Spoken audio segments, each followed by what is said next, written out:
নমো ভগবতে বাসুদেবায়।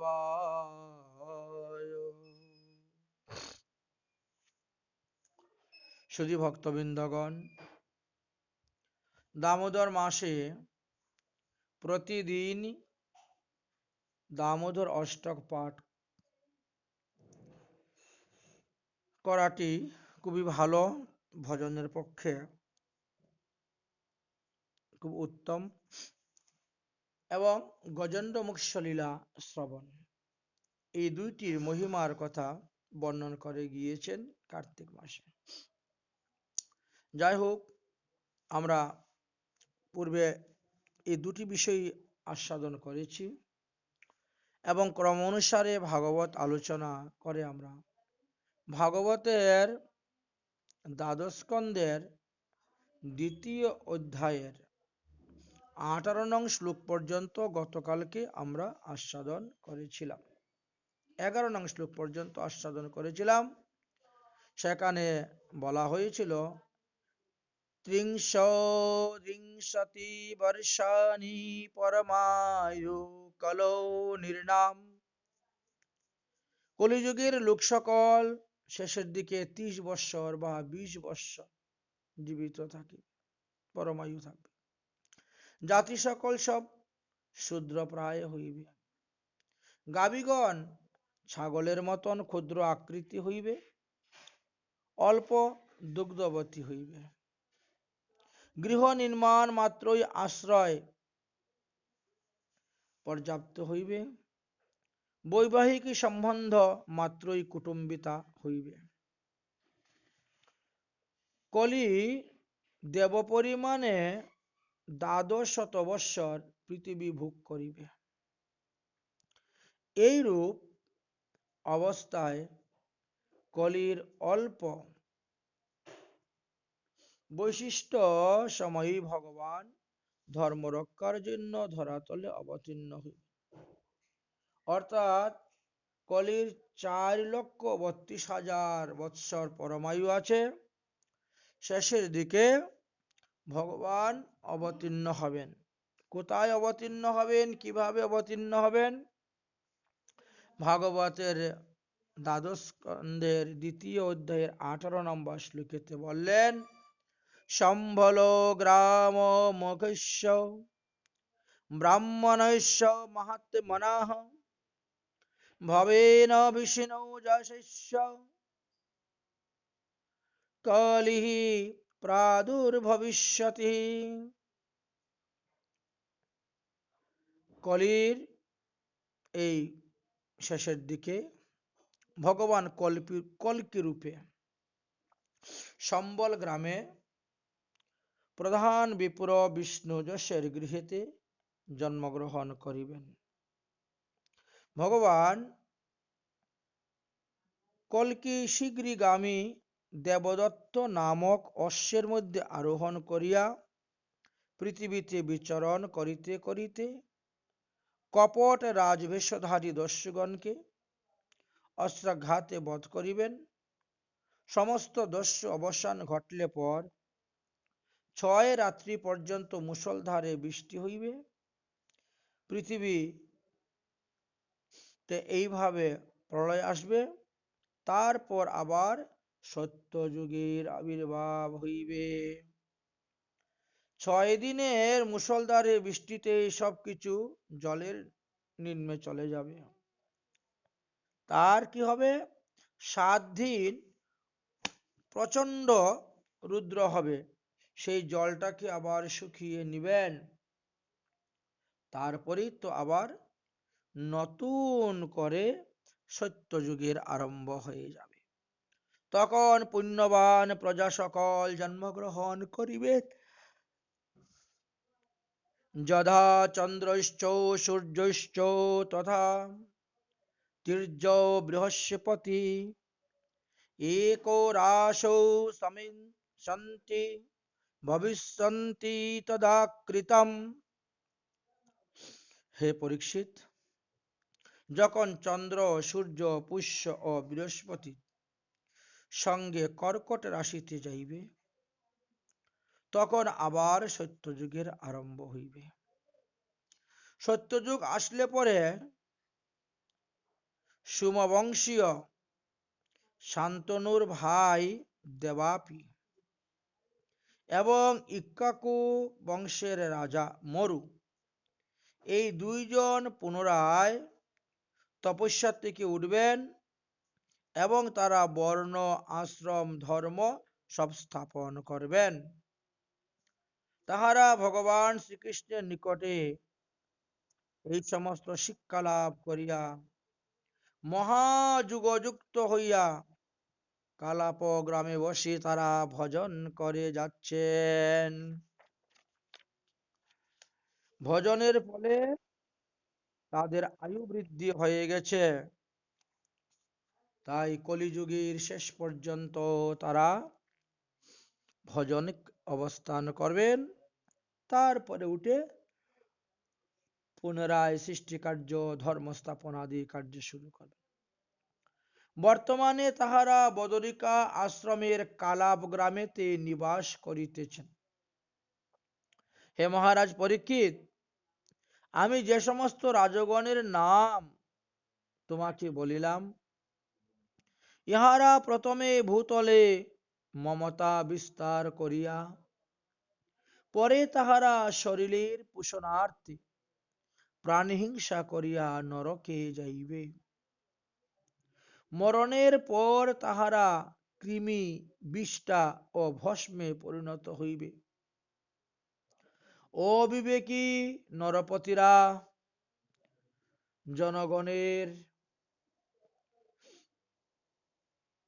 মমতায় পড়িয়া তেজ, জল, অন্নময়, ক্ষুণভঙ্গুর দেহ এবং মহিমণ্ডল নিজের মনে করিয়া গ্রহণ করিবে।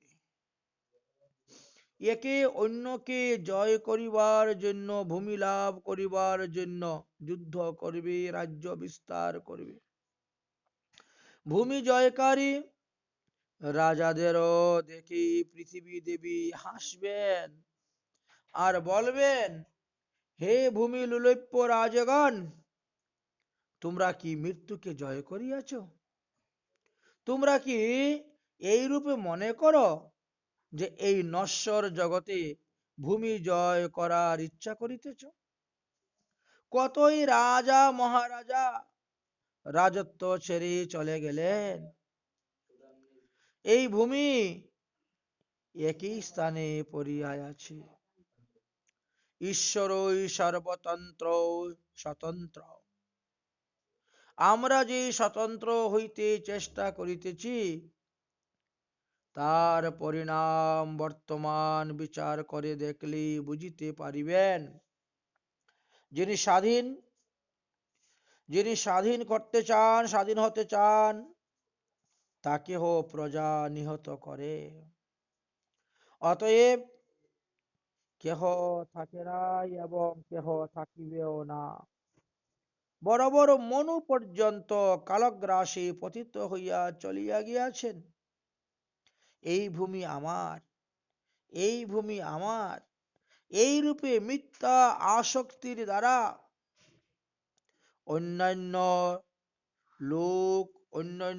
লোকের গলা কাটে, শেষ পর্যন্ত স্বয়ং সেও মরে যায়। এক হাত জমির জন্য নিজ সহোদর ভাইকেও হত্যা করিতে দ্বিধাবোধ করে না, উদিত হয়ে যায়। আমরা সকলেই হইয়াছি রোগের অধীন, দুঃখের অধীন, কামের অধীন, ক্রোধের অধীন, লোভের অধীন, মোহের অধীন। আবার চাই হইতে মালিক বা স্বাধীন। ঈশ্বর ব্যতীত কেহই স্বাধীন হইতে পারে না। পুরুরবা, মান্দাতা, সগর রাজা, রাবণ আদি বড় বড় শূরবীর রাজাও মৃত্যুর মুখে চলে গেছেন। কেবল নামমাত্র অবশেষ থাকিয়া গিয়াছে। এই দুর্লভ মনুষ্য শরীর ভগবত প্রাপ্তির জন্য পাইয়াছি। এই জন্য ভক্তির অভিলাষী সর্বদা ভগবতীর গুণানুবাদ শ্রবণ এবং কীর্তন করাই উচিত। তাহা দ্বারা অনায়াসে ভগবতে প্রাপ্তি হয়। এই কথা ভাগবতের বহু স্থানে বর্ণন করে গিয়েছেন। রাজা পরীক্ষিত জিজ্ঞাসা করলেন, হে গুরুদেব, কলিকালে উপার্জিত পাপ কলির মানবগণ কি উপায়ে নাশ করিবে, তাহা আমাকে বলো। এবং এই কলিকালের যুগধর্ম কি তৎসম্বন্ধে কিছু আলোচনা করুন। সুখদেবজি বলিলেন, হে পরীক্ষিত, প্রথমত কলির যুগধর্ম সম্বন্ধে বলিতেছি, শ্রবণ কর। কলিতে এক পাদ ধর্ম আর তিন পাদই অধর্ম। এই হেতু লোক সকল মহাপাপী হইবে। কলির অন্তিমে ধর্ম একেবারেই বিনষ্ট হয়ে যাইবে। কলির শেষ ভাগে শূদ্র এবং কৈবর্ত তারাই প্রধান সমাজের প্রতিষ্ঠিত হইবে এবং লোক সকল লব্ধ নির্ধয় নিষ্প্রয়োজন কলহরত দুর্ভাগ্য অত্যন্ত কামনা পরায়ণ হইবে, মন্দ বুদ্ধি হইবে। স্বভাবত সকল পুরুষ সত রজ তম এই তিন গুণ হ্রাস বৃদ্ধিরূপ পরিবর্তন ঘটিবে। সেই কালে লোক সকল মায়া, মিথ্যা, তন্দ্রা, নিদ্রা, হিংসা, দুঃখ, মোহ, ভয়, শোক ও দারিদ্রতা যুক্ত হইবে। কলির প্রভাবে মানবগণ ক্ষুদ্র দৃষ্টি, অল্প ভাগ্য, অল্প আহারী, ধর্মহীন হইবে। অথচ কামনা পরায়ণ নারীগণ বেশ্যাবৃত্তির দ্বারা জীবিকা নির্বাহ করিবে। দেশ সকল বহু দস্যুর সমাকালীন উদ্ভূত হবে। বেদ শাস্ত্রে পাষণ্ডগণের কুব্যাখ্যাতে দূষিত হইবে। রাজগণ প্রজাপীড়ক হইবে। দ্বিজগণ কাম প্রকৃতি লম্পট উদার পূরণ হইবে। ব্রাহ্মণ বালকগণ উপনয়ন এবং শৌচহীন হইবে। গৃহস্থগণ ভিক্ষাজীবী হইবেন, পরন্তু স্বয়ং ভিক্ষাদানে বিমুখ থাকিবে। তপস্বীগণ বনবাস পরিত্যাগ করিয়া নগরবাসী হইবেন। নগরে নগরে অট্টালিকা নির্মাণ করে তথায় বাস করিবেন। সত্য ত্যাগী সন্ন্যাসীগণ অতিশয় ধন লুলুপ্য হইবে। কলিকালের কামিনীগণ ক্ষুদ্রাকায়া বহুভোজন পরায়ণ হইবে এবং বহু সন্তানের জননী হইবে। নির্লজ্জ হইবে, সর্বদা কটুভাষিণী হইবে এবং চৌর্যবৃত্তি কপটতা অত্যন্ত মাহসিক হইবে। ধন অভাববশত কটুভাষিণী প্রবঞ্চক বণিকগণ ছল কপট করিয়া ক্রয় বিক্রয় আদি ব্যবসা করিবেন।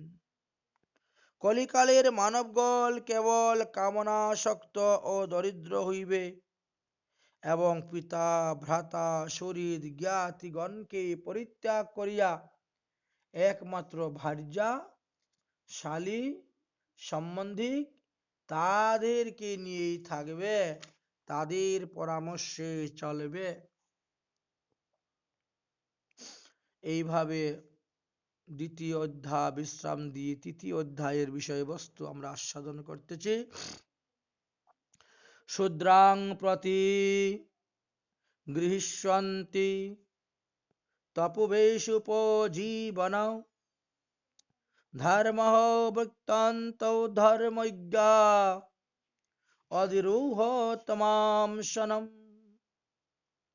প্রায় শূদ্র সকল কলিতে জীবিকা অর্জনের অভিপ্রায়ে সন্ন্যাসী হইবে, তপ বিষয়ে ধ্যান করিবে। কেননা সন্ন্যাসী হইলে সম্মান পাওয়া যাইবে। ধন জ্ঞানহীনেরাও ধর্ম জ্ঞানহীনেরাও ধর্ম বক্তার আসনে বসবে, ব্যাস আসনে বসিয়া ধর্ম ব্যাখ্যা করিবে। কলিকালে ভূতলে অন্নের অভাব ঘটিবে, অনাবৃষ্টি হইবে, ভয়ে কাতর প্রজাগণ করদান করিতে না পারিয়া বলে রাজ্য ছেড়ে পলায়ন করিবে। তাহারা বসন ভূষণহীন হইবে, পানীয় জল শয্যাহীন হইবে, স্ত্রী সহবাসের পর স্থান বিহিত হইয়া পিশাচের ন্যায় অনাচারী হইবে। কালী কলিকালের লোক সকল করির টাকা পয়সা অর্থ জন্য কলহ করিয়া সৌধার্য পরিত্যাগ করিবে, এমনকি প্রাণ পর্যন্ত পরিত্যাগ করিবে। তাহারা নিজে নিজেই প্রাণ বিনষ্ট করিয়া আত্মঘাতী হইবেন। শুষ্ণ উদার পরায়ণ ক্ষুদ্র হৃদয় মানবের বৃদ্ধ পিতা মাতা বা পুত্র সৎকুল জাত ভার্যার ভরণ পোষণ করিবে না। কলিকালের লোক সকল পাষণ্ডী হইবে, তাহারা ভগবান শ্রীহরির পূজা করিবে না। তাহারা বিভিন্ন দেবদেবীর উপাসনা করিবে, তপস্যা প্রাণায়াম তীর্থ স্নান ব্রত দান তপ প্রভৃতি করিবে, কিন্তু তদ্বারা তেমন আত্মশুদ্ধি লাভ করতে পারবে না। অতএব হে মহারাজ পরীক্ষিত, তুমি সর্বপ্রকার সর্ব বিষয়ে অবিহিত হইয়া কেবল শ্রীকৃষ্ণের আরাধনা করো, শ্রীকৃষ্ণকে হৃদয়ের মধ্যে প্রতিষ্ঠিত করো, তা হইলে অবশ্যই আসন্ন মৃত্যুকালে তুমিও পরম গতি লাভ করিতে পারবে। হে রাজন, ম্রিয়মাণে অবিধেয়ং ভগবান পরমেশ্বর আত্মভাবং নয়তিঙ্গ সর্বাত্মা সর্ব সংশয়। হে পরীক্ষিত মহারাজ, মরণ সময়ে যাহারা ভগবান পরমেশ্বরকে ধ্যান করিতে সমর্থ হন, তাহাদিগকে ভগবান নিজ স্বরূপ প্রদান করিয়া তাকে নিত্য গোলক ধামে লইয়া যান। কলৌ দোষ নিধে রাজন্নস্তি একো মহান গুণ কীর্তনাদেব কৃষ্ণস্য মুক্ত সঙ্গ পরং ব্রজ। হে মহারাজ পরীক্ষিত, আমি দ্বাদশ স্কন্ধের প্রথম অধ্যায়, দ্বিতীয় অধ্যায়, তৃতীয় অধ্যায়, এই 3 অধ্যায়ে খালি কলির যত দোষ আছে সব দোষের কথা বললাম। সর্বদোষের আকার কলি হইলেও তার একটা মহান গুণ আছে। হাজার হাজার দোষের মধ্যে কলির একটা মহান গুণ আছে, সেটা কি? সেটা হলো এই কলিযুগে যদি কেউ সৎকর্ম করার সংকল্প করে, সৎকর্ম না করলেও সৎকর্মের ফল পেয়ে যায়, আর অসৎকর্মের সংকল্প করলেও পাপ হবে না যদি গিয়ে না করে, কায় মনো বাক্যে যদি না করে তাহলে পাপ হবে না। তাহলে কলির এই একটা গুণ, একটা মহৎ গুণ জানো। আরো একটা গুণ হয়েছে কি জানো? এই কলিযুগে হরিনাম সংকীর্তন। সত্যযুগে হাজার হাজার বছর তপস্যা করে মানুষ যে পুণ্যফল লাভ করতে পারে না, ত্রেতা যুগের মানুষ হাজার হাজার যজ্ঞ করে যে পুণ্যফল লাভ করতে পারে নাই, দাপর যুগের মানুষ শত বৎসর অর্চন করে যে পুণ্যফল লাভ করতে পারে নাই, কলিযুগের মানুষ যদি অষ্টপ্রহর হরিনাম সংকীর্তন করে অহোরাত্র, তাহলে তিনি সেই পুণ্যফল লাভ করতে পারেন। তাহলে কলির একটা বিশেষ গুণ, কৃতে ধ্যায়ত বিষ্ণু তেতায়াং যজত মুখৈ দাপরে পরিচর্যায়াং কলৌ তদ হরি কীর্তনাৎ।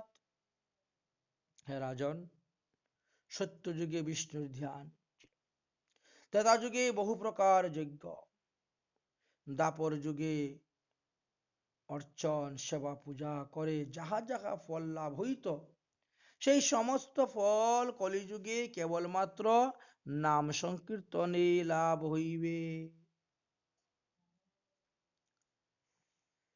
তাহলে এই স্থানে দেখেন ভাগবতী, মধ্যস্থ শ্রী ভাগবত পুরাণ, তাই ভাগবতী হরিনাম সংকীর্তনের কথা বলে গেলেন। এই জন্যই শ্রীমন্ত মহাপ্রভু শ্রী নিত্যানন্দ প্রভু এবং অন্যান্য গৌর ভক্তবৃন্দগণ কে সঙ্গে নিয়ে হরিদাসের দ্বারা এই হরিনাম প্রচার করেছিলেন। সর্বসাধারণের জন্য কোনো দীক্ষা না দিয়া প্রথমেই এই হরিনাম মন্ত্রে তাদেরকে উপদেশ দিলেন। 4 যুগেই এই নাম ছিল, কিন্তু তাহার পরিচয় বা তাহার প্রচার ছিল না। যেমন কোনো লোকের পরিচয় না পাইলে আমরা তাকে আদর করি না, সেই রূপ সেই সময়ে ইহার পরিচয় না থাকায় এই নাম অন্যান্য যুগে গৌণ ছিল। সত্যযুগেও নাম ছিল নারায়ণম পরম ব্রহ্ম, ত্রেতা যুগের নাম ছিল রাম নারায়ণ অনন্ত, দাপর যুগেও নাম ছিল হরে মুরারি মধুকৈট ভারি, আর এই কলিযুগে তারক ব্রহ্ম নাম হরে কৃষ্ণ মহামন্ত্র ইত্যাদি। সেই সেই সময়ের লোক সকল ধ্যান যজ্ঞাদি করিতে সমর্থ ছিলেন, কিন্তু কলিতে সেই বিষয়ে মানব একেবারেই অসমর্থ। এই কারণে শ্রীহরির নামই কলিযুগের জীবের জন্য প্রধান। এই কলিযুগে যাহারা জন্মগ্রহণ করেছেন, ভাগবত বললেন, সুখদেব বললেন, তারা ভাগ্যবান, তাহারা অধিকতর সৌভাগ্যশালী, এই কথা মনে করবেন। কেন বলছেন? কলির দোষ মানবের মন চঞ্চল করে, তাই ভগবানকে ধ্যান করিতে পারে না। দ্রব্য শুদ্ধি নাই বলে যজ্ঞ করিতে সমর্থ হয় না। ভূত শুদ্ধির অভাবে দেবতার পূজাও ঠিক ভাবে করতে পারে না। অতএব তারা যদি নাম সংকীর্তন করেন তাহলে অনায়াসেই উদ্ধার হয়ে যেতে পারবেন। নাম সংকীর্তন কলৌ পরম উপায়, অভোগ গেহে গেহে তুমলাম হরি কীর্তন বর রব। শ্রী গৌরহরি এই জগতে অবতীর্ণ হইবার পরে গৃহে গৃহে তমল হরি সংকীর্তন হইয়াছিল। পৃথিবীতে আছে যত নগরাদি গ্রাম, সর্বত্র হইবে প্রচার আমার নাম। মহাপ্রভু সেই প্রেম বন্যায় সর্ব জগৎকে প্লাবলিত করিয়াছেন। তিনি তো পাত্র পাত্রী অপাত্র কোনো কিছুই বিচার করেন নাই। সমস্ত বাধা নিয়মের বাদ ভেঙ্গে প্রবল বন্যার ন্যায় খরতর শ্রুতি প্লাবিত করিয়াছেন বিশ্ববাসীকে। পুনঃ ভগবান অবতার হই যেই কালে আর সব অবতার তাতে আসি মিলে। হে পরীক্ষিত, চতুর্যুগ সহস্রান্ত ব্রাহ্মণ্য দীনমুচ্যতে সংকল্প যত্র মানব চতুর্দর্শন বিশাপতে। 4000 যুগে ব্রহ্মার একদিন হয়, আর 4000 যুগে ব্রহ্মার এক রাত্রি হয়। অর্থাৎ 1000 বার সত্য যুগ, 1000 বার ত্রেতা যুগ, 1000 বার দাপর যুগ, 1000 বার কলিযুগ। এতগুলা দিন গেলে পরে ব্রহ্মার মাত্র একদিন হয়, তাহাকে কল্প বলা হইয়া থাকে। ব্রহ্মারও ওই একদিনের মধ্যে 14টি মন্বন্তর হইয়া থাকে। 14 মন্বন্তরে ব্রহ্মার হয় এক দিবস ভিতরে 71 চতুর্যুগ, অর্থাৎ 284 যুগে এক মনুর রাজত্ব করে অন্ত হন। তো এইভাবে 14টি মন্বন্তর যদি হয়, তাহলে 3976 যুগে ব্রহ্মার একদিন হয়। সুতরাং এখানে শাস্ত্রর হিসাব মতে 24 যুগ কম আছে, কারণ অঙ্ক দেখিলে যুগ ফলে 4000 হয় না। ব্রহ্মার একদিনের মধ্যে 14 জন মনু সৃষ্টি ও পতন হয়। সেই 14 জন মনুর নাম আমরা বলেছি। ব্রহ্মার একদিনে যে 14 জন মনু রাজত্ব করেন, প্রথমে হলেন স্বয়ংভুব মনু শাসন করেছিলেন। ভগবান যোগ্য পুরুষ রূপে তখন অবতীর্ণ হয়ে পৃথিবী পালন করেছিলেন। দ্বিতীয় মনুর নাম হলো সরুচিষ্য মনু, তখন ভগবান বিভূরূপে অবতীর্ণ হয়েছিলেন। তৃতীয় মনুর নাম ছিল উত্তম, সেই সময়ে ভগবান সত্যসেন রূপে অবতীর্ণ হয়েছিলেন। চতুর্থ মনুর নাম ছিল তামস, সেই সময়ে ভগবান হরি রূপে উৎপন্ন হয়েছিলেন। পঞ্চম মনুর নাম রৈবত, সেই সময়ে ভগবান বৈকুণ্ঠ নামে উৎপন্ন হয়েছিলেন। ষষ্ঠ মনুর নাম হলো চাক্ষুষ মনু, সেই সময়ে ভগবান অজিত রূপে অবতীর্ণ হলেন, তারপরে ধন্বন্তরী রূপে অবতীর্ণ হলেন, তারপরে মোহিনী রূপে অবতীর্ণ হলেন।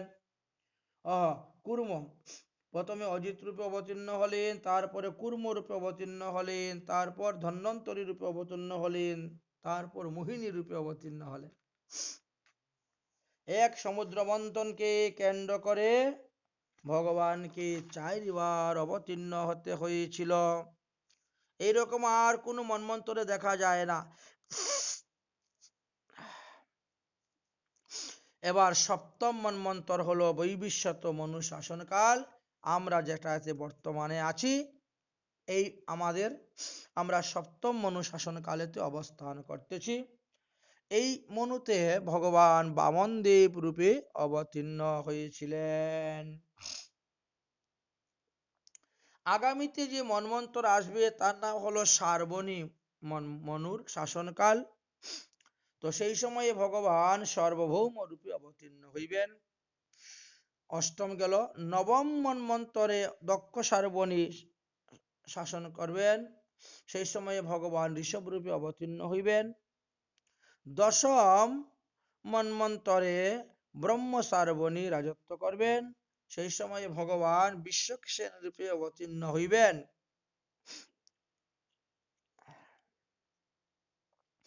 একাদশ মনুর নাম ধর্ম সার্বণী, সেই সময়ে ভগবান ধর্ম সেতু রূপে অবতীর্ণ হইবেন। দ্বাদশ মনুর নাম রুদ্র সার্বণী, সেই সময়ে ভগবান সুধামা রূপে অবতীর্ণ হইবেন। ত্রয়োদশ মনুর নাম দেব সার্বণী, সেই সময়ে ভগবান যুগেশ্বর রূপে অবতীর্ণ হইবেন। চতুর্দশ মনুর নাম ইন্দ্র সার্বরী, সেই সময় ভগবান বৃহৎ ভানু রূপে অবতীর্ণ হইবেন। এই 14 জন মনু পৃথিবীতে 4000 যুগ পর্যন্ত রাজত্ব করবেন। ব্রহ্মার এক দিবস মধ্যে হতে একবার অবতীর্ণ হইয়া করেন প্রকট বিহার। ব্রহ্মার এক দিবসের মধ্যে স্বয়ং ভগবান একবারই মাত্র আসেন। তাই স্বয়ং ভগবান কৃষ্ণচন্দ্র এসে আবির্ভূত হলেন। তাই সপ্তম মন্বন্তরে বৈবস্বন মনু শাসনকালের অষ্টবিংশতিতম কলিযুগের দাপরের শেষে ভগবান শ্রীকৃষ্ণ আবির্ভূত হলেন। এই দাপর যুগটি অত্যন্ত বিশেষ ছিল, কারণ ভগবান এই দাপরেই 2টি মূর্তিতে আবির্ভাব হইলেন।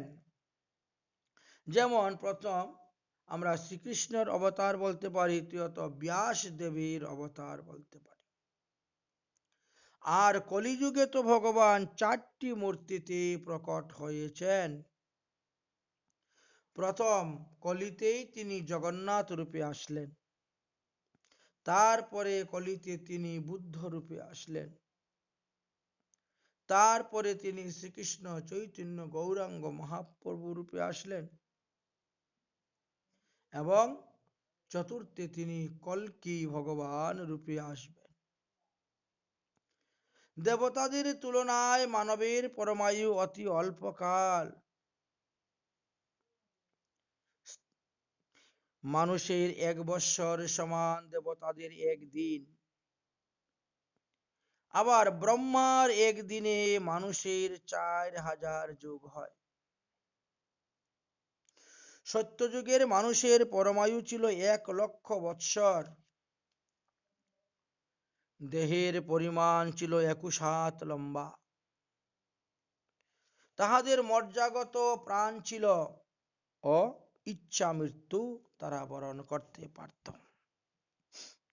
ত্রেতা যুগের মানুষের পরমায়ু ছিল মাত্র 10,000 বৎসর।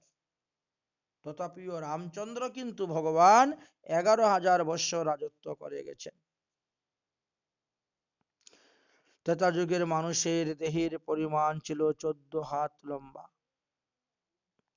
তাহাদের অস্থিগত প্রাণ ছিল। দ্বাপর যুগের মানুষের পরমায়ু ছিল 1000 বৎসর। দেহের পরিমাণ ছিল 7 হাত লম্বা। তাহাদের প্রাণ ছিল রক্তে। কলিযুগের মানুষের পরমায়ু 120 বৎসর। দেহের পরিমাণ 3.5 হাত লম্বা। তাহাদের প্রাণ অন্নগত। হে পরীক্ষিত, ব্রহ্মার রাত্রিতে এই ত্রিলোক লয় প্রাপ্ত হইয়া, ইহার নাম নৈমিত্তিক প্রলয় বলা হয়। ভূ ভুব স এই 3টি প্রলয় হয়।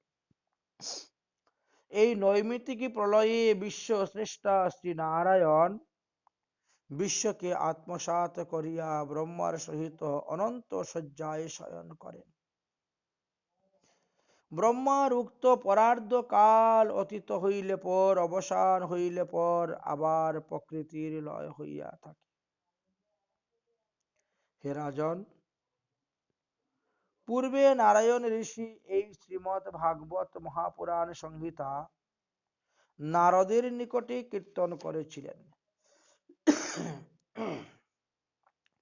তারপর নারদ আমার পিতা শ্রীকৃষ্ণ দ্বৈপায়ন বেদব্যাসের নিকটে বর্ণন করেন। সেই ভগবান বেদব্যাস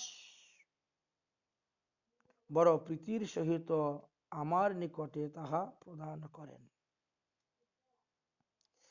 এই বেদ সন্মতা শ্রী ভাগবতী সংহিতা কীর্তন করেন, তাহা আমি যথাযথভাবে আপনাকে শ্রবণ করাইলাম। ইহাতে পদে পদে ভগবান শ্রীকৃষ্ণের চরিত্র কথা বর্ণন আছে। ইহা শ্রবণের দ্বারাই ভাগবত মহাপুরাণ স্বরূপ ভগবান তোমার হৃদয়ে বিরাজমান করিবেন। ভগবানের হর্ষ দ্বারা সৃষ্টি, ব্রহ্মা ক্রোধ দ্বারা, আর সংহার কর্তা রুদ্র উৎপন্ন করেন। তারাও ভগবান শ্রীকৃষ্ণের অধীন, তারা স্বতন্ত্র নহেন। অতএব হে পরীক্ষিত, তুমি মৃত্যুকে জয় করিয়াছ, তোমার মনে কোনো শঙ্কা করিও না। তুমি মৃত্যু ভয় থেকে ভীত হইও না। তুমি ভগবত কৃপার দ্বারা কৃতার্থ হইয়াছ। জ্ঞান দৃষ্টি দ্বারা নিজের ভিতরে এবং বাহিরে স্থির সেই স্বরূপকে ধ্যান করো। হে পরীক্ষিত,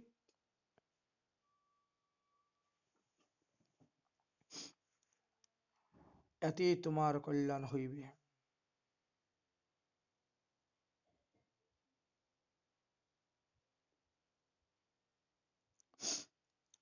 এইভাবে আমরা শ্রীমদ্ ভাগবত মহাপুরাণের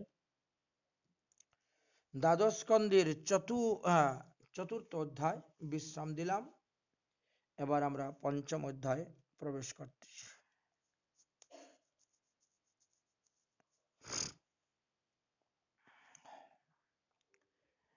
তৃতীয়োধ্যায়তি বিষ্ণু দাপ যতয়াং যজতৈ মুখে দাপরে পরিচর্যায়াং কলু তদ হরি কীর্তনাৎ।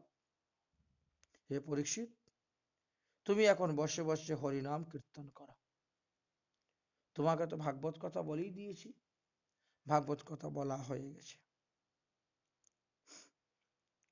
তুমি মরবে, এই অবিবেক বুদ্ধিটাই তুমি ত্যাগ করো। তোমার এই দেহ পূর্বেও জন্মে নাই, আজও জন্মিছে না, পরেও আর জন্মিবে না। এই রূপে বলে মনকে স্থির করো, মোহগুলাকে বিনাশ করো।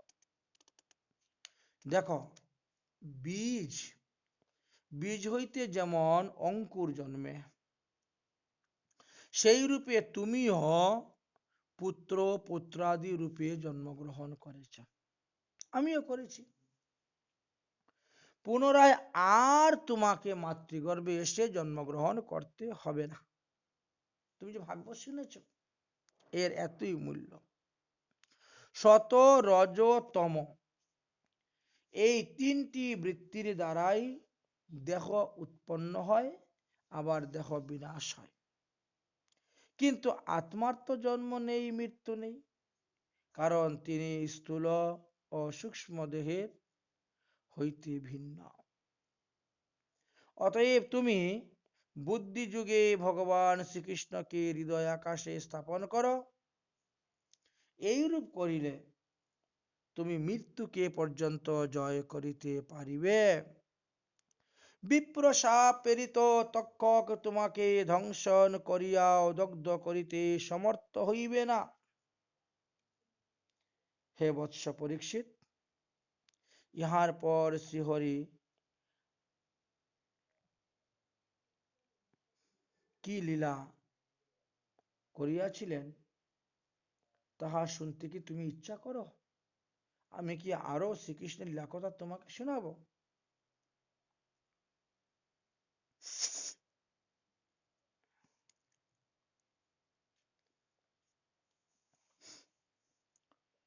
পরীক্ষিত তখন বললেন, আমার পরমায়ু সমাপ্ত, 7 দিন হয়ে গেছে।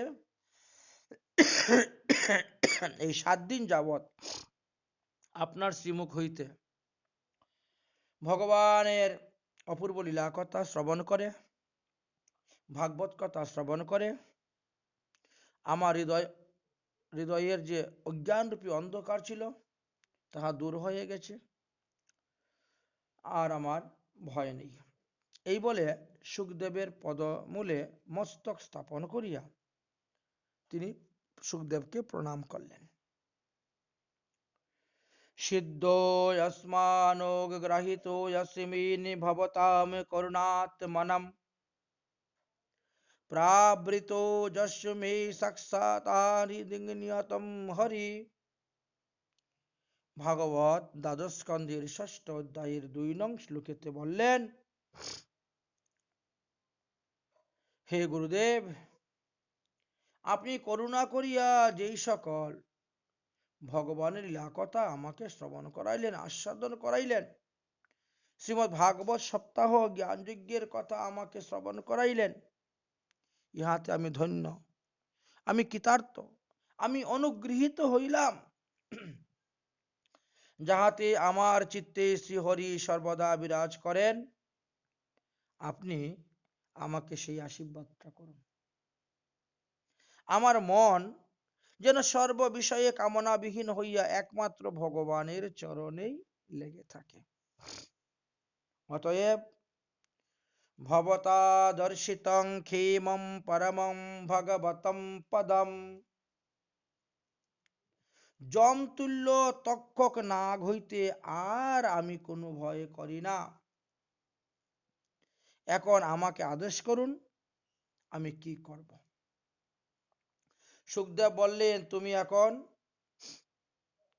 পদ্ম আসন হয়ে বসো, ভগবান শ্রীহরিকে চিত্তের মধ্যে ধ্যান করতে করতে সমাধি হয়ে যাও, আর এইভাবে তুমি তোমার নিজের প্রাণকে ত্যাগ করো, নিজের দেহটাকে ত্যাগ করো। তুমি তোমার ইচ্ছা মৃত্যু, তুমি এখন বসে সমাধিস্থ হয়ে ভগবানকে ধ্যান করতে করতে তুমি এই দেহ ত্যাগ করে নিত্য গোলক ধামে চলে যাও। তক্ষক আসলে আসুক, দংশন করলে করুক, না করলে নাই, তাতে তোমার কিছু নাই। সুখদেব পরীক্ষিতকে এই রকম বাক্যের দ্বারা অনুমোদন করিলেন।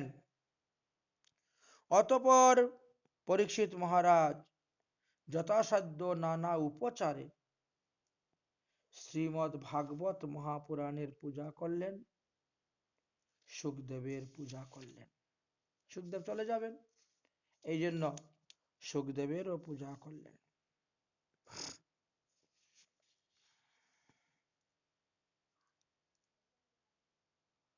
তখন শ্রোতাবৃন্দগণের মধ্যে যারা যারা ছিল, শুনেছিল, তারাও শ্রদ্ধার সহিত সেই সমস্ত নরনারীগণ এসে শ্রীমদ্ ভাগবত মহাপুরাণকে পূজা করলেন, শ্রী সুখদেবকে পূজা করলেন।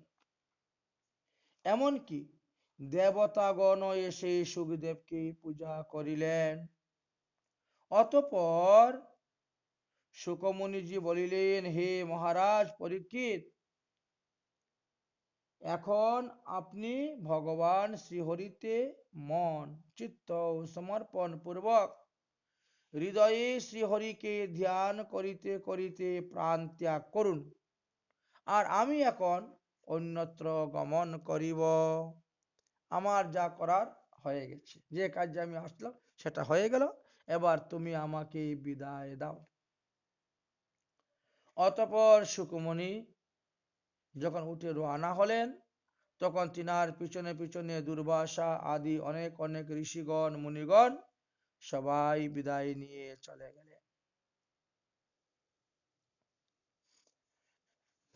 সুতমুনি বলছেন, হে শৌনকাদি ঋষিগণ, এইবার আমরা আবার নৈমিষারণ্যে প্রবেশ করলাম। সুতমুনি বলছেন, হে শৌনকাদি ষষ্ঠী সহস্রান ঋষিবৃন্দগণ, সুখদেবজি চলে যাওয়ার পর রাজর্ষি পরীক্ষিত যুগিগণের ন্যায় গঙ্গার কূলে প্রাগ অর্ঘ্যকুশে অন্তর্মুখী উপবেশন করিয়া নিজ আত্মায় আত্মা প্রবিষ্ট করাইয়া নিস্পন্দ হইয়া পরমাত্মা শ্রীকৃষ্ণের ধ্যান করিতে লাগিলেন। কিছুক্ষণ ধ্যান করার পরে মনে মনে চিন্তা করতেছেন, কি ব্যাপার, সন্ধ্যা সমাগত, এখন পর্যন্ত সেই তক্ষক সর্প কেন আসছে না, কেন আমাকে ধ্বংসন করতেছে না, আমার পরমায়ু তো 7 দিন, আজকে তো 7 দিন শেষ, সন্ধ্যা হয়ে যাচ্ছে, তক্ষক কেন এখনো আসতেছে না। তাহলে কি ভাগবত কথা শোনার পরে কি ওই ঋষির অভিশাপ মিথ্যা হয়ে গেল, ব্রহ্ম সব খণ্ডন হয়ে গেল? না, যদি তক্ষক নাও আসে, আমাকে ধ্বংস নাও করে, তথাপিও আমি কিন্তু এই যুগ সমাধি দ্বারা প্রাণ ত্যাগ করে হরির কাছে চলে যাব। আর তো আমার পৃথিবীতে থাকার দরকার নেই, কোনো প্রয়োজন নেই। এই জন্য তিনি এই সংকল্প করলেন। সুতমুনি বলছেন, হে শৌনক আদি ঋষিগণ, অতঃপর পরীক্ষিত মহারাজ শরীরের পৃষ্ঠভাগের মূলধার চক্র হইতে প্রাণ বায়ুকে স্বাধিষ্ঠান চক্রতে নিয়ে আসলেন। তারপরে মণিপুর চক্রতে আনলেন, অতঃপর অনারিত চক্রতে বিশুদ্ধ আনলেন, তারপর বিশুদ্ধ চক্রতে আসলেন এবং শেষে অনাগত চক্রতে আসলেন। অনাগত নামক ছোট চক্র ভেদ করে আজ্ঞা চক্রতে যখন প্রাণবায়ুকে এনে পৌঁছাই দিলেন, তখন তিনি স্বস্বরূপেতে স্থিত হয়ে গেলেন। জীব কৃষ্ণ নিত্যদাস, এইটি সব থেকে বড় জীবের স্বরূপ। তখন শরীরে আর কোনো জ্ঞান তিনার থাকলো না। এই অবস্থায় পরীক্ষিত মহারাজ প্রাণ ত্যাগ করে নিত্য গোলক ধামে চলে গেলেন। অথচ কেউ বুঝতে পারল না।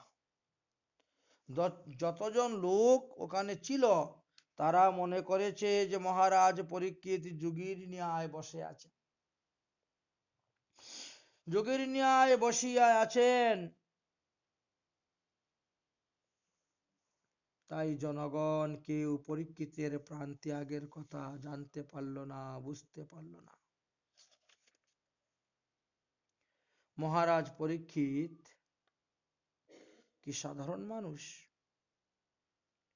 মাতৃগর্ভে অশ্বতমার সেই ব্রহ্ম অস্ত্রে দগ্ধ হয়ে অচিন্ত লীলা শ্রীকৃষ্ণের কৃপায় বিনাশ হন নাই।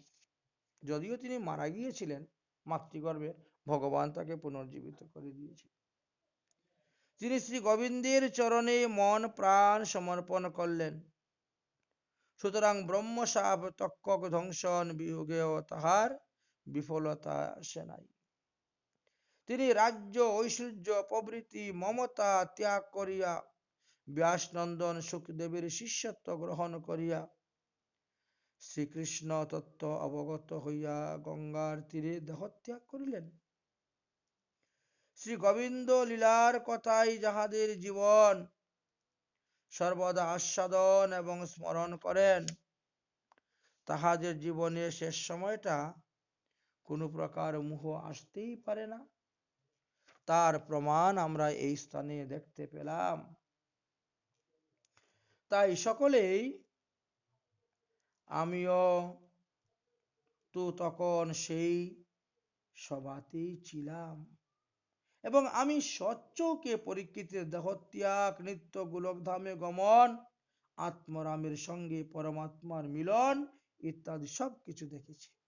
সুতমুনি তখন ছিলেন, যখন পরীক্ষিত মহারাজকে সুখদেব বলছেন তখন তিনি এক পাশে ছিলেন বসা। আমি সব দেখেছি, নিজের চোখে দেখেছি।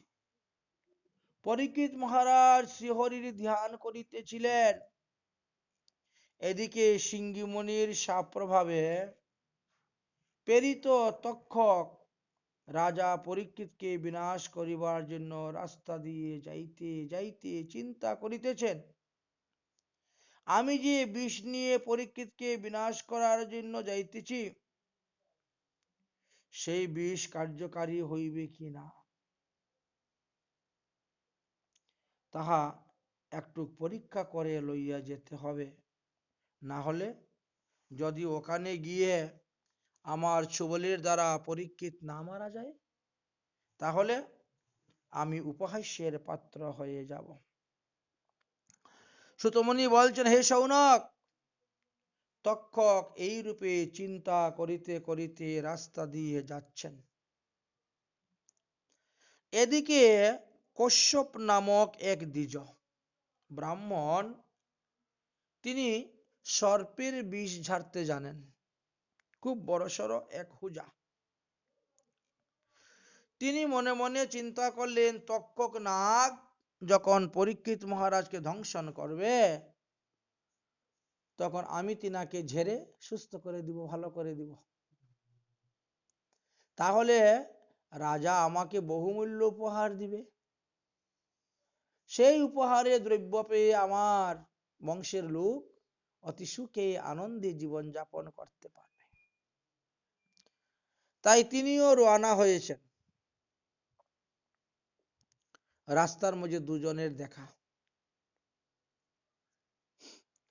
তক্ষক নাগ একটা মানুষের রূপ ধারণ করেছে। মাথার মধ্যে কতগুলা ফলের ঝুড়ি, এক ঝুড়ি ফল নিয়ে যাচ্ছে। তার মধ্যে কুল ফল, বদরি ফলের ভিতরে তার আসল দেহটা লোকে লুকিয়ে রেখেছিল। কারণ তক্ষক ইন্দ্রদেবের শিষ্য ছিলেন, তিনি অমৃত পান করেছেন, বহু মায়া জানেন, বহু রূপ ধারণ করতে পারেন। এই জন্য তক্ষক তার আসল রূপটা কুলের ভিতরে রেখে দিয়ে তিনিও সাধারণ মানুষের রূপ ধারণ করে মাথার মধ্যে এক ঝুড়ি ফল নিয়ে যাচ্ছেন। রাস্তার মধ্যে দেখা। এখন কশ্যপ নামক ব্রাহ্মণ জিজ্ঞেস করছে, ও ভাই, তুমি এতগুলা ফল নিয়ে কোথায় যাচ্ছ? তক্ষক নাগ তো ছদ্মবেশ, বলছে, আমি যাচ্ছি পরীক্ষিত মহারাজকে ফল সেবন করানোর জন্য। 7 দিন যাবৎ তিনি এক ফোঁটা জল গ্রহণ করেন নাই। 7 দিন 7 রাত ধরে তিনি হরিকথা শ্রবণ করেছেন। আজকে দিনের অন্তিম দিবস চলে যাওয়ার সময়, তাই ভাবলাম আমি একটু ফল ওনাকে দান করব, তাই ফল নিয়ে যাচ্ছি। কিন্তু আপনি কোথায় যাচ্ছেন? কশ্যপ ঋষি বললেন, দেখো, আমি ব্রাহ্মণ হলে কি হলো, আমি কিন্তু সাপের বিষ ঝাড়তে জানি। যত বড়ই সাপ অসুখ না কেন, যা কিছু বল দেখ না কেন, আমার সামনে একবার আসলে গেলে ওই লোক আর মরবে না, ওকে বাঁচিয়ে দিব। সাপের কাপড়ের লোক মারা যাবে না দংশনে, বাঁচিয়ে দিতে পারি।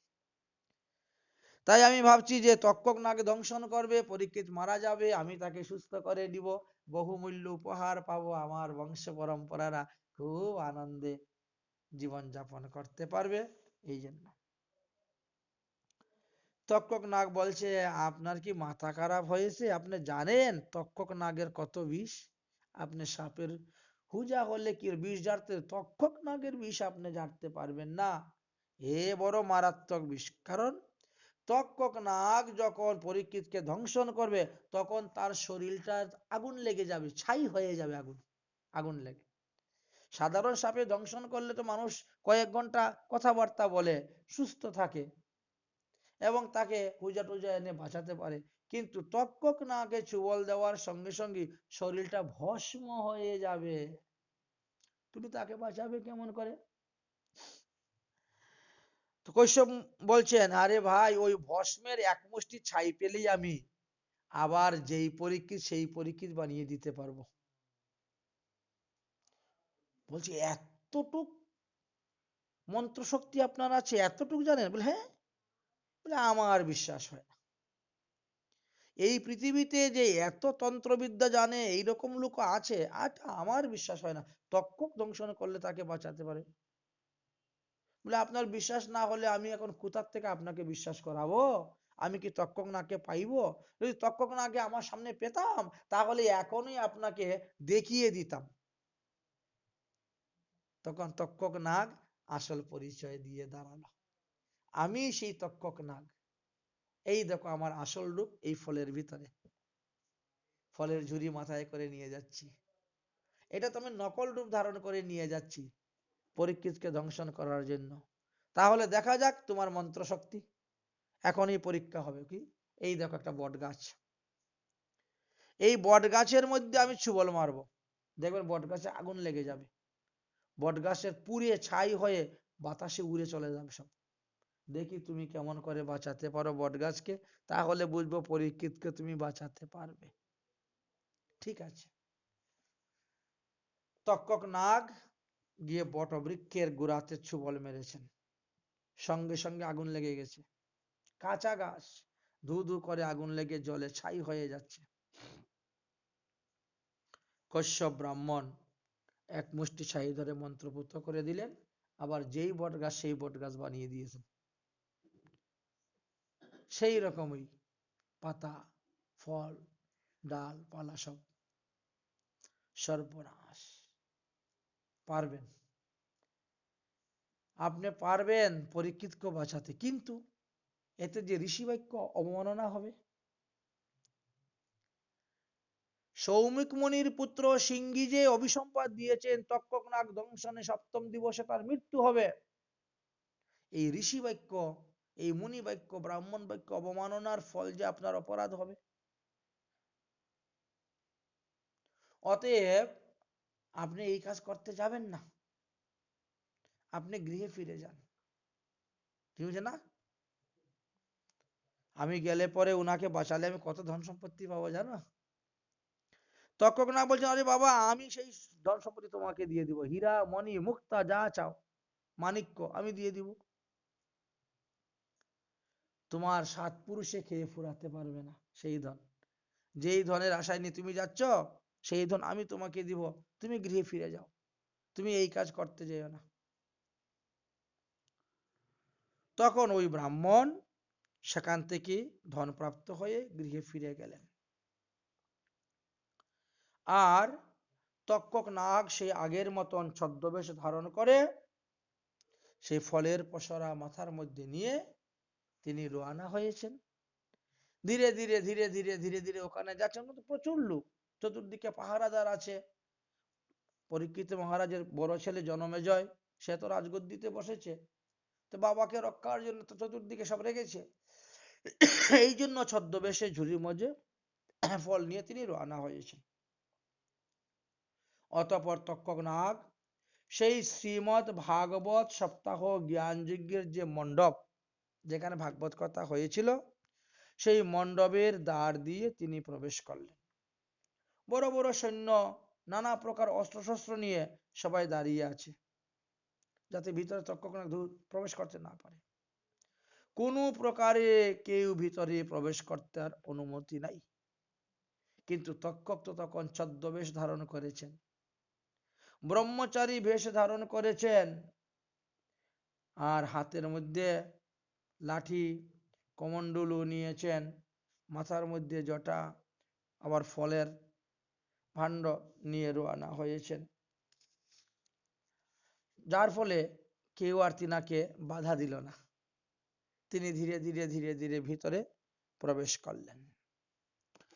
ভিতরে প্রবেশ করে যখন পরীক্ষিত মহারাজের সম্মুখে গিয়ে উপস্থিত হয়েছেন, মাথার থেকে ফলের ডালিটা নিচে নামিয়েছেন, ওখান থেকে ফুস করে তক্ষক বেরিয়েই ছুবল মেরে দিয়েছেন। কিন্তু পরীক্ষিত এরা অনেক আগেই মারা গিয়েছেন, ওই যে সমাধিস্থ হয়ে গেছিলেন, সমাধি হয়ে আত্মা পরমাত্মাতে লীন করে তিনি আগেই নিত্যধামে চলে গেছেন। তক্ষক তো গিয়ে মৃতদেহের উপরে ছুবল মেরেছে, সঙ্গে সঙ্গে ছুবল আগুন লেগে গেল, দেহটা ভস্ম হয়ে গেল, ছাই হয়ে গেল, গঙ্গার জলে পড়ে গেল, সেই গঙ্গার তীরে তিনি বসেছিলেন। এইভাবে পরীক্ষিত মহারাজ নিত্যধামে গিয়েছিলেন। তারপরে কি হলো ঘটনা, সেই ঘটনাগুলো আমরা আগামী কল্য আস্বাদন করব। জন্মেজয় কি করেছিলেন এবং অন্যান্যরা কি করেছিলেন, তক্ষক নাগ কিভাবে সেখান থেকে পলায়ন করলো, ইত্যাদি তত্ত্বকথা আমরা শ্রীমৎ মহাপ্রভুর কৃপা হলে আগামী কল্য আলোচনা করব। আজকের মতন ভাগবতীয় কথা আমাদের এখানেই বিশ্রাম। আমরা ভাগবতের দ্বাদশ স্কন্ধের ষষ্ঠ অধ্যায় পর্যন্ত আমাদের আস্বাদন হয়ে গেছে। যদকরম পদবষ্টং মাত্রাহীনশ্চ যদ ভবেৎ তৎসর্বকমতম দেবং প্রসিদ্ধং পরমেশ্বরঃ